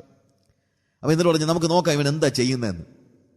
അങ്ങനെ ഇവർ നോക്കിയിരിക്കുമ്പോൾ സമ്പത്തിന്റെ ചട്ടി അവൻ തട്ടി മാറ്റിയിട്ട് ഈ ബേണിംഗ് കോൾസ് അവൻ കയ്യിലെടുത്തെന്നാണ് പറയുന്നത്. അപ്പോൾ ഈ റബനിക് സ്റ്റോറിയിലെ സ്റ്റോറി എന്നാന്ന് വെച്ച് കഴിഞ്ഞാൽ, അത് കൈ പൊള്ളിയപ്പോൾ അവൻ പെട്ടെന്ന് നാക്കയിലോട്ട് കൈ വെച്ച് അങ്ങനെ അവൻ്റെ നാക്ക് തടിച്ച നാക്കായി പോയതെന്നുള്ളൊരു സ്റ്റോറിയുണ്ട്. അത് അങ്ങനെയൊന്നും നടന്നൊന്നുമല്ല. ബട്ട് സ്റ്റിൽ അതായത് മോസസിനെ സംബന്ധിച്ചിടത്തോളം അവൻ എന്ത് ചെയ്തു? മിസ്രൈമിന്റെ സകല നിക്ഷേപത്തെക്കാളും, അതായത് നാളെ ഫറവോനായി കഴിഞ്ഞാൽ മിസ്രൈമിന്റെ സകല നിക്ഷേപം ആരുടെ വകയാണ്? മോശയുടെ വകയാണ്. അതിനെ മുഴുവൻ ഉപേക്ഷിച്ചിട്ട് തൻ്റെ സഹോദരന്മാരോടുകൂടെ കഷ്ടം അനുഭവിക്കുന്നത് അവൻ തെരഞ്ഞെടുത്തു. അടുത്തത്, അവൻ അദൃശ്യ ദൈവത്തെ കണ്ടതുപോലെ. അവിടെ ഉപയോഗിച്ചിരിക്കുന്ന വാക്കാണ്, അവൻ അദൃശ്യ ദൈവത്തെ കണ്ടതുപോലെ ഉറച്ചു നിൽക്കയാൽ രാജാവിന്റെ കോപം ഭയപ്പെടാതെ മിസ്രയീം വിട്ടുപോന്നു. രാജാവിന്റെ കോപം ഭയപ്പെടാതെ. നമ്മൾ പെട്ടെന്ന് പേടിച്ചു പോയി എന്നുള്ള ഒരു മനസ്സ് വരത്തക്ക രീതിയിലാണ് ആ സ്റ്റോറി അങ്ങനെ പറഞ്ഞു പോകുന്നതെങ്കിലും, ശരിക്കും മോസസിന്റെ മനസ്സിൽ ഇനി മിസ്രയീമിൽ പിടിച്ചു നിന്നാൽ അവൻ ഒരുപക്ഷെ രാജാവ് പറയുന്നത് അനുസരിക്കേണ്ടി വരും എന്നുള്ളത് കൊണ്ടാണ് അവൻ മിസ്രയീം വിട്ടുപോകുന്നതെന്നാണ് എബ്രായ ലേഖനകാരൻ പറയുന്നത്. അതായത് ഒരു മിസ്രയീമിനെ കൊന്നു എന്ന ഒരൊറ്റ കാരണം കൊണ്ടൊന്നും ഫറവോൻ അവനെ കൊല്ലാനൊന്നും പോകുന്നൊന്നുമില്ല. എന്നാൽ ഇനി അത് കണ്ടെടുത്തു കഴിഞ്ഞാൽ അടുത്തത് ഫറവോൻ വിളിച്ചിട്ട് പറയും, നീ ചെയ്ത കാര്യം ഞാൻ സമ്മതിച്ചിരിക്കുന്നു, അത് സംഭവിച്ചു, പൊക്കോട്ടെ, പക്ഷെ ഇനി നീ മിസ്രയീമിനായിട്ട് ജീവിക്കണം, അല്ലാതെ എബ്രായനെ പോലെ നീ ജീവിക്കരുത്. അതുകൊണ്ട് മിസ്രയീമ്യനായിട്ട് ജീവിക്കാനുള്ള രാജാവിന്റെ പ്രലോഭനം ഉണ്ടായേക്കുമെന്ന് ഭയപ്പെട്ടാണ് അവൻ ഓടിപ്പോകുന്നത്. അല്ലാതെ ജീവനെ പേടിച്ച് ഓടിപ്പോയെന്ന് പറയുന്നതിനേക്കാൾ കൃത്യതയുള്ളത് അതാണ്. മിസ്രയീമ്യനാകുവാനുള്ള ടെംപ്റ്റേഷനെ അതിജീവിക്കേണ്ടതിന് വേണ്ടി, വീണ്ടും രാജകൊട്ടാരത്തിൽ ജീവിക്കാനുള്ള ടെംപ്റ്റേഷനെ, പരീക്ഷണത്തെ അതിജീവിക്കേണ്ടതിന് വേണ്ടി അവൻ എന്ത് ചെയ്തു? രാജാവിന്റെ കോപം ഭയപ്പെടാതെ അവൻ ഓടിപ്പോകുകയാണ്. അദൃശ്യ ദൈവത്തെ കണ്ടതുപോലെ അവൻ ഉറച്ചു നിന്നു. അവനൊരു എക്സ്റ്റസി ഉണ്ടാകുന്നത്, അല്ലെങ്കിൽ നമ്മളൊക്കെ പറയുന്ന ഒരു ദർശനം ഉണ്ടാകുന്നത് 80-ാമത്തെ വയസ്സിലാണെങ്കിലും 40-ാമത്തെ വയസ്സിൽ തന്നെ അവൻ അദൃശ്യ ദൈവത്തെ കണ്ടതുപോലെ ധീരതയോടുകൂടി തൻ്റെ ജനത്തിനു വേണ്ടി നിലകൊള്ളുവാൻ അവൻ തയ്യാറായെന്നുള്ളതാണ്. അവൻ പാപത്തിന്റെ തൽക്കാല ഭോഗത്തേക്കാൾ ക്രിസ്തുവിന്റെ നിന്ന വലിയ, അല്ലെങ്കിൽ അവൻ ദൈവജനത്തോടുകൂടെയുള്ള കഷ്ടം തെരഞ്ഞെടുത്തു. ഫറവോന്റെ പുത്രിയുടെ മകൻ എന്ന് വിളിക്കപ്പെടുന്ന അവൻ നിരസിച്ചു. വേണ്ട, എനിക്ക് അങ്ങനെ കേൾക്കണ്ട, ഐ എം എ ഹീബ്രു എന്നവൻ പറഞ്ഞു. എന്ന് തന്നെയല്ല, അവരുടെ ആ കാലഘട്ടത്തിൽ, ആ ലോകത്തിലെ, അന്നത്തെ ചരിത്രത്തിലെ, ആ പുരാതന ചരിത്രത്തിലെ ഏറ്റവും ശക്തന്മാരും ധനികരുമായ രാജ്യത്തിന്റെ രാജാവാകുവാൻ, ഫറവോനാകുവാനുള്ള സാധ്യതയെ വിട്ടുകളഞ്ഞിട്ട് അവൻ ക്രിസ്തുവിന്റെ നിന്നയെ തെരഞ്ഞെടുത്തു. മോശയ്ക്ക് എന്തായിരുന്നു പാപം? ഇതാ എൻ്റെ ചോദ്യം. മോശയുടെ പാപം എന്തായിരുന്നു? അല്ലെങ്കിൽ മോശ എന്താണ് പാപമായിട്ട് കണക്കാക്കിയത്? മോശ വ്യഭിചാരവും കൊലപാതകവും ഒന്നും അല്ല, അല്ലെങ്കിൽ ആ പറയുന്ന പട്ടികയിൽപ്പെടുന്ന 3-4 കാര്യങ്ങളല്ല അവനെ സംബന്ധിച്ചിടത്തോളം പാപം. അവന്റെ പാപം എന്നായിരുന്നറിയാമോ? അവന്റെ പാപം അവന്റെ ലോവർ നേച്ചറിനെ സാറ്റിസ്ഫൈ ചെയ്യുന്ന എല്ലാ പ്ലഷേഴ്സും അവന് പാപമായിരുന്നു. അവന്റെ സ്വാഭാവിക അല്ലെങ്കിൽ എന്താണ്, അവന്റെ ജഡത്തെ സന്തോഷിപ്പിക്കുന്ന, താൽക്കാലിക സന്തോഷം നൽകുന്ന എല്ലാം, നിത്യതയ്ക്ക് വേണ്ടി അല്ലെങ്കിൽ നിത്യമായതിനെ ഉപേക്ഷിച്ച് താൽക്കാലികമായതിനെ സ്വീകരിക്കുന്നതായിരുന്നു അവന് പാപം. പ്രിയമുള്ളവരെ, നമ്മളും പാപത്തെ ഒന്ന് റീഡിഫൈൻ ചെയ്യേണ്ട കാലം കഴിഞ്ഞിരിക്കുക. എന്താണ് പാപമെന്ന് ചോദിച്ചാൽ, നിത്യതയെ മാറ്റി നിർത്തി താൽക്കാലികമായതിനെ സ്വീകരിക്കുന്നതാണ് ഒരു ദൈവ പൈതലിന്റെ പാപമെന്ന് പറയുന്നത്. ഇന്ന് നമ്മൾ പിന്തുടരുന്ന പാപത്തിന്റെ പ്രധാന പാപം അതാണ്. നിത്യതയിൽ ഒരു സീറ്റ് വേണമെന്ന് ആർക്കുമില്ല, പക്ഷേ സഭയുടെ സെക്രട്ടറി സ്ഥാനം ആരും വിട്ടുകളയത്തില്ല, കൗൺസിലിലെ മെമ്പർഷിപ്പ് ആരും വിട്ടുകളയത്തില്ല.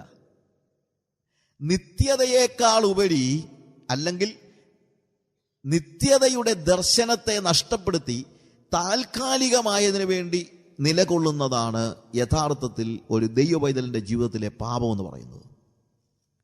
ലോകത്തിന്റെ താൽക്കാലിക ഭോഗങ്ങൾ, നമ്മുടെ ലോവർ നേച്ചറിനെ സാറ്റിസ്ഫൈ ചെയ്യുന്ന ഭക്ഷണമാണെങ്കിലും വസ്ത്രമാണെങ്കിലും പദവികളാണെങ്കിലും ധനസമ്പത്താണെങ്കിലും താൽക്കാലികമായതിനു വേണ്ടി നമ്മുടെ ജീവിതത്തെ വിട്ടുകൊടുത്തിട്ട് നിത്യതയെ മറക്കുമ്പോൾ അതിനെ വിളിക്കേണ്ട പേര് പാപമെന്നാണ്. മോസസ് അതിനെ വിളിച്ചത് പാപമെന്നാണ്. അവൻ പാപത്തിന്റെ തൽക്കാല ഭോഗത്തേക്കാൾ കഷ്ടത തെരഞ്ഞെടുത്തു. തന്റെ ജനത്തോടു കൂടെ കഷ്ടം അനുഭവിക്കുന്നത് തെരഞ്ഞെടുത്തു. രണ്ടാമത് അവനെ സംബന്ധിച്ചിടത്തോളം മിസ്രൈമ്യനായിരിക്കുന്നത് അവന് പാപമായിരുന്നു. നമ്മുടെ ഇന്നത്തെ ഒരു വലിയ പ്രശ്നം എന്നാണെന്നറിയാമോ? ഇതൊക്കെ ഒത്തിരി ഡിസ്ക്രൈബ് ചെയ്ത് എനിക്ക് പോകണമെന്നുണ്ട്. നിങ്ങൾ ചിന്തിക്കുക, ഇരുന്ന് ചിന്തിക്കുക. ഇന്നത്തെ ഒരു വലിയ പാപം ലോകത്തോട് ഏകീഭവിക്കാനുള്ള നമ്മുടെ ടെൻഡൻസിയാണ്. നമുക്ക് ലോകക്കാരെ പോലെ ആകാനുള്ള മോഹമാണ് ഇന്ന് എവിടെ ചെന്നാലും കാണുന്നത്. വിശ്വാസികളുടെ ജീവിതത്തിലും എങ്ങനെയെങ്കിലും ആരാകാൻ ആഗ്രഹിക്കുന്നത്? എൻ്റെ അയൽക്കാരൻ്റെ ലൗകിക ജീവിതത്തെ അനുകരിക്കാനുള്ള എൻ്റെ ആ വിഭ്രമകരമായ ഒരു അഭിവാഞ്ചയാണ് പാപമെന്ന് വിളിക്കേണ്ടത്. ഇന്നത്തെ പാപം അതാ, വേറെ ഒന്നുമല്ല. എന്ത്? എനിക്ക് ലോകക്കാരനെ പോലെ ആകണം, ലോകത്തിന്റെ മഹത്വം വേണം, ഇവിടുത്തെ രാഷ്ട്രീയക്കാരന്റെ കൂടെ എനിക്ക് ഒന്നിരിക്കണം. മോസസ് എന്ത് ചെയ്തു? ഫറവോന്റെ കൊട്ടാരത്തിൽ അവന്റെ സിംഹാസനത്തിന്റെ അടുത്ത് രാജകുമാരനുള്ള സിംഹാസനത്തിൽ ഇരിക്കുന്നതിനെ നിരസിച്ച് ചേറുകുഴയ്ക്കുന്ന അവന്റെ സഹോദരങ്ങളുടെ കൂടെ പോയി പണിയെടുക്കാനായിരുന്നു അവൻ ആഗ്രഹം. നമുക്കിന്ന് ആഗ്രഹം അതല്ല. വല്ല വിധേനയും ലൗകികരായി നമ്മുടെ ചുറ്റുപാടും കാണുന്നവരുടെ സൗഭാഗ്യങ്ങളോട് ഏകീഭവിക്കാനുള്ള നമ്മുടെ മോഹമാണ് നമ്മുടെ പാപം. മോശയ്ക്ക് പാപം നിത്യതയുടെ ദർശനത്തെ മറന്ന് താൽക്കാലികമായ സുഖങ്ങൾക്ക് വേണ്ടിയുള്ള ഓട്ടം അവന് പാപമായിരുന്നു. മിസ്രൈമ്യനാകുന്നത് പാപമായിരുന്നു അവന്. പ്രിയമുള്ളവരെ, ലൗകിക നിലയിലുള്ള ഒരു മുന്നേറ്റത്തിന് വേണ്ടിയുള്ള പരിശ്രമം പാപമാണ്, പാപമാണ്, പാപമാണ്. ഈ കാലയളവിൽ നമ്മൾ പറയുന്നത് it is A competitive world. ഞാൻ ഈ മെട്രോ സിറ്റീസിലൊക്കെ പ്രത്യേകിച്ച് ഡിസൈപ്പിൾഷിപ്പിൻ്റെയും ഒക്കെ ക്ലാസ് എടുത്ത് കഴിയുമ്പോൾ കൊച്ചമ്മമാരൊക്കെ എൻ്റെ അടുത്ത് വന്നിട്ട് സാധാരണ ചോദിക്കുന്ന ഒരു ചോദ്യമുണ്ട്, brother, what is said is biblical. പറഞ്ഞതൊക്കെ വേദപുസ്തക പ്രകാരം വളരെ സത്യമാണ്.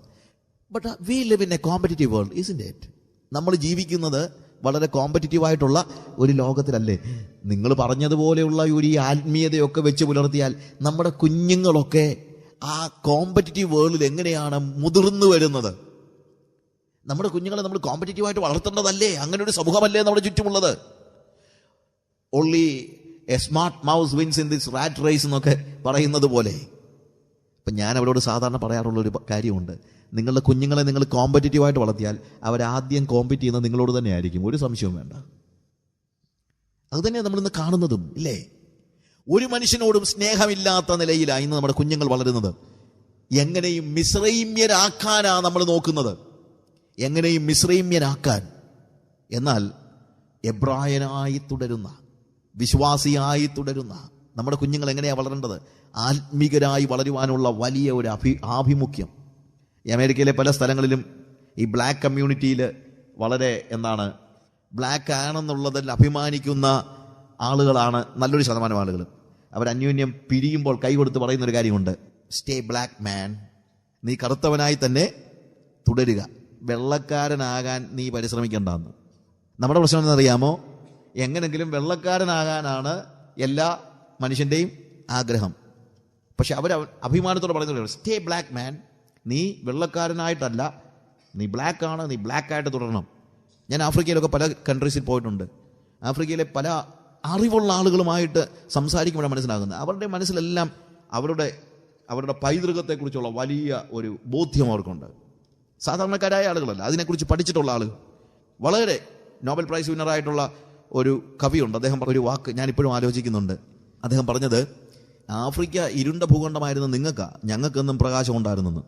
നിങ്ങളാണ് ആഫ്രിക്ക ഇരുണ്ട ഭൂഖണ്ഡം നിങ്ങൾ വിളിച്ചതാണ്, പക്ഷെ ഞങ്ങൾക്കെന്നും എന്തുണ്ടായിരുന്നു? വെളിച്ചമുണ്ടായിരുന്നു. നിങ്ങളത് കണ്ടില്ലെന്നുള്ളതേ ഉള്ളൂ, അല്ലേ? ഞാൻ പറഞ്ഞത് എന്താണെന്ന് ചോദിച്ചു കഴിഞ്ഞാൽ, ഇന്നത്തെ ഈ വിശ്വാസികളുടെ സമൂഹത്തിൽ മിസ്രൈമ്യനാകുന്നത് പാപമാണെന്ന് പഠിപ്പിക്കുന്ന മാതാപിതാക്കളാണ് നമുക്ക് ആവശ്യമായിരിക്കുന്നത്.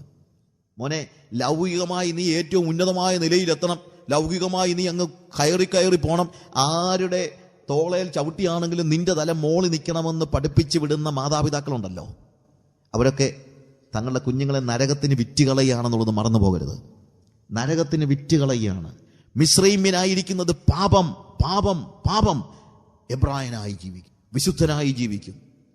ഒരുപക്ഷെ എനിക്ക് സിംഹാസനം നഷ്ടപ്പെട്ടെന്നിരിക്കും, ക്ലാസ്സിലെ ഫസ്റ്റ് റാങ്ക് നഷ്ടപ്പെട്ടെന്നിരിക്കും, എൻ്റെ ജോലിയിൽ എനിക്ക് ഉയർച്ച ചിലപ്പോൾ കിട്ടിയില്ലെന്നിരിക്കും. But I will stay as a holy man. ഞാനൊരു വിശുദ്ധനായി ജീവിക്കും, ആത്മികനായി ജീവിക്കും എന്ന് തീരുമാനിക്കണം. അതാണ് വാസ്തവത്തിൽ പാപത്തെക്കുറിച്ച് പറയുമ്പോൾ നമ്മൾ മനസ്സിലാക്കണം. മിസ്രൈമ്യനായിരിക്കുന്നത് പാപമാണ്. അവൻ ബെനഫിറ്റ്സിന് പുറകെ പോകുന്നത് പാപമാണെന്ന് അവൻ പറഞ്ഞു സകല നിക്ഷേപങ്ങളും എനിക്ക് വിലയില്ലാത്തതാണ്. If I go after that, ബെനഫിറ്റിന്റെ പുറകെ പോകുക. നമ്മുടെ എല്ലാം മനസ്സിന്റെ ഒരു പ്രശ്നമുണ്ട്. ഈ ലേസസ് ഫെയർ എന്ന് പറയുന്ന പോലെ കൺസ്യൂമറിസത്തിന്റെ ഈ ലോകത്തിൽ മാക്സിമം കിട്ടുക എന്ന് പറയും. എക്കണോമിക്സിൽ ഒരു ഇതുണ്ട്, മാക്സിമം യൂട്ടിലൈസേഷൻ എന്ന് പറയുമല്ലോ. ചാറ് വാഞ്ചുന്നത് വരെ ഉപയോഗിക്കുക എന്ന് പറയുന്നത് പോലെ, നമുക്കൊരു ഓട്ടോറിക്ഷയിൽ കയറിയാൽ നമ്മുടെ വീടിന്റെ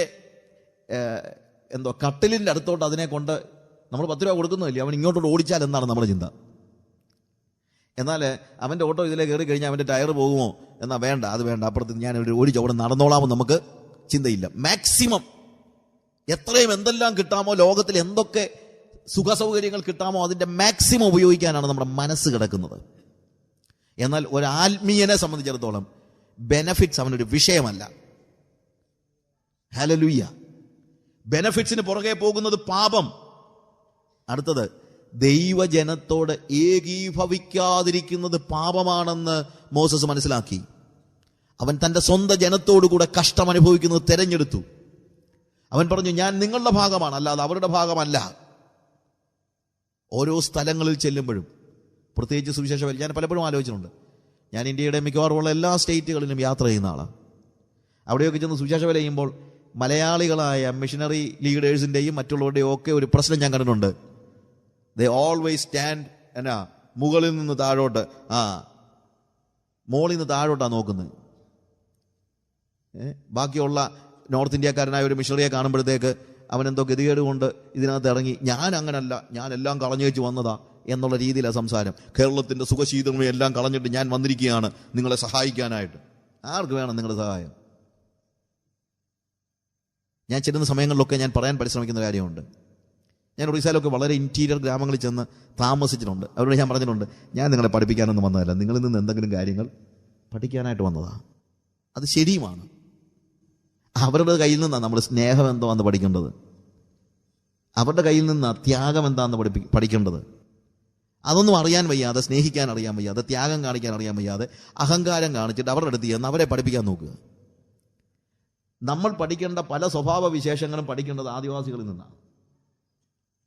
പക്ഷെ നമ്മൾ പറയുന്നത് നമ്മൾ ഏതാണ്ട് വലിയ ത്യാഗം ചെയ്യുന്ന പോലെ അങ്ങോട്ട് ചെല്ലുകയാണ്. ത്യാഗം ചെയ്യുന്നത് പോലെ പറഞ്ഞ് ചെല്ലുന്ന പല പാർട്ടികൾക്കും ഇവിടെ ഒന്നും ഇല്ലാത്തവരുമാണ്. അതാ ഇതിനേക്കാളും തമാശ. ഒരു നല്ലൊരു ഉടുപ്പൊക്കെ ഇട്ട് അവിടെ ചെന്ന് കഴിഞ്ഞിട്ട് വെറുതെ ജാട കാണിക്കുന്നെന്നുള്ളതല്ലാതെ വേറെ ഒരു കാര്യമില്ല താനും. എന്നാൽ ദൈവജനത്തോടുകൂടെ ഏകീഭവിക്കാനാണ് നമ്മൾ പരിശ്രമിക്കേണ്ടത്. മോസസ് ചെയ്തതാണ്. നമ്മുടെ സമൂഹത്തിലെ ഏറ്റവും താഴെയുള്ള ആളുകളുമായിട്ട് ഏകീഭവിക്കുവാനുള്ള ഒരു മനോഭാവം. നിങ്ങളോട് ഞാനൊരു കാര്യം പറയാം.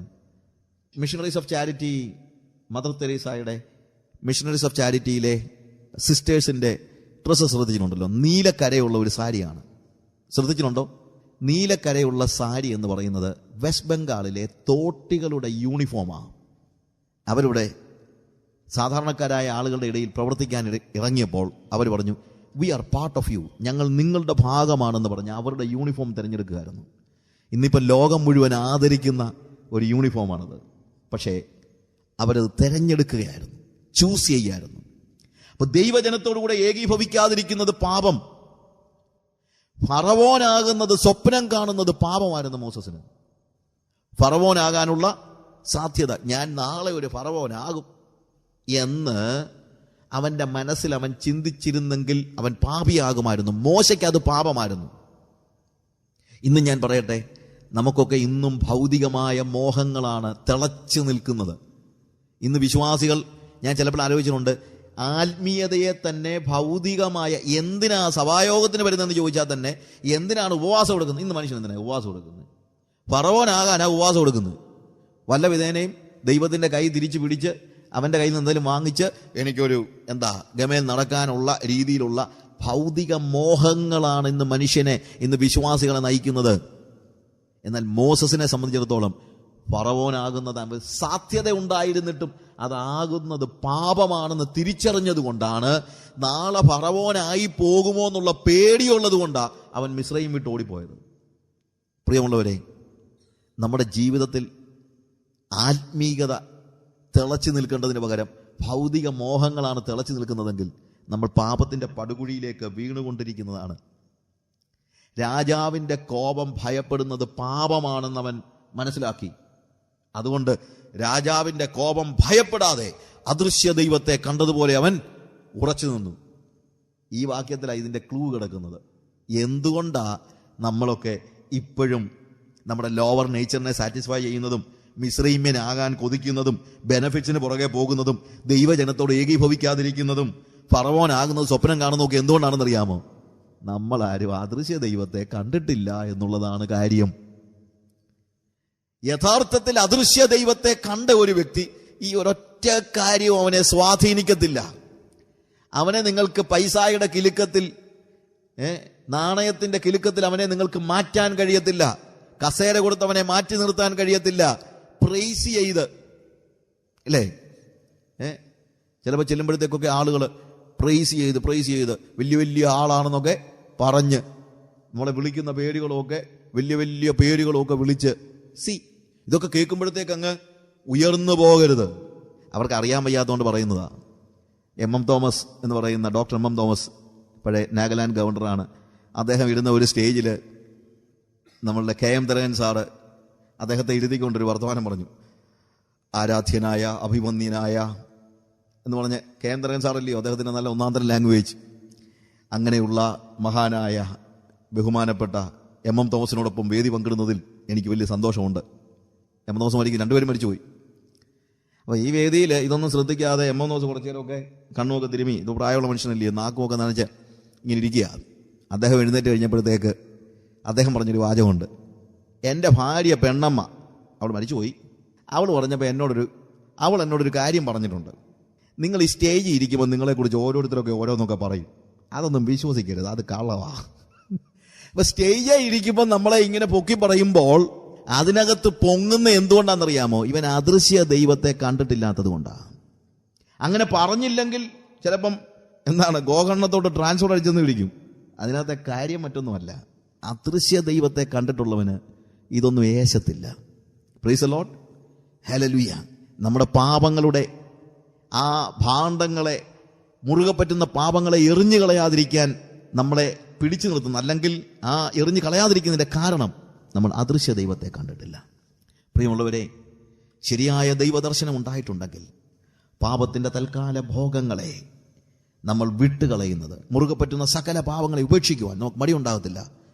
യേശുക്രിസ്തുവിനോട് അനുരൂപനാവുക എന്ന ബോധ്യത്തോടുകൂടെ മുന്നേറുവാൻ, ആ ലക്ഷ്യത്തിലേക്ക് മുന്നേറുവാൻ നമ്മൾ ആഗ്രഹിക്കുന്നെങ്കിൽ, യഥാർത്ഥത്തിൽ ആഗ്രഹിക്കുന്നുവെങ്കിൽ, സകല ഭാരവും മുറുകെ പറ്റുന്ന പാപവും എറിഞ്ഞു കളയുവാൻ നമുക്ക് മടിയുണ്ടാകത്തില്ല.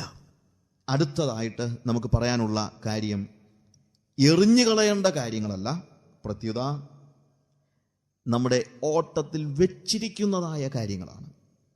അതിനെക്കുറിച്ച് നമുക്ക് വീണ്ടും പഠിക്കാം.